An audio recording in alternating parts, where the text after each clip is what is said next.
کیا اپنا ننگا بدن دیکھ لینے سے، برہنہ بدن دیکھ لینے سے وضو ٹوٹ جاتا ہے؟ لوگوں کا خیال یہ ہے کہ اپنا ننگا بدن دیکھ لینے سے وضو ٹوٹ جاتا ہے، تو اس کا شرعی حکم کیا ہے، اس کی تفصیل کو دیکھیں۔ چنانچہ اسلام نے بدن کو چھپانے کا حکم دیا ہے۔ بطور خاص ستر عورت کو چھپانا اسلام نے بہت ضروری قرار دیا ہے، لہذا بدن کا چھپا ہوا حصہ کھل جانے یا مکمل برہنہ ہو جانے سے وضو نہیں ٹوٹتا ہے۔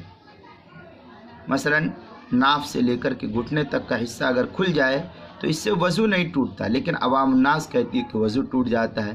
تو عوام الناس کا اس طریقے سے خیال رکھنا کہ ننگے بدن کو دیکھ کر وضو ٹوٹ جاتا ہے، یہ ان کا خیال غلط ہے، یہ درست خیال نہیں ہے۔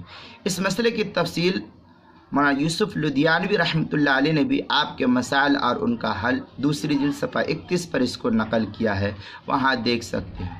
کتاب المسائل اس کی پہلی جلد صفحہ نمبر 164 پر بھی اس کو نقل کیا ہے۔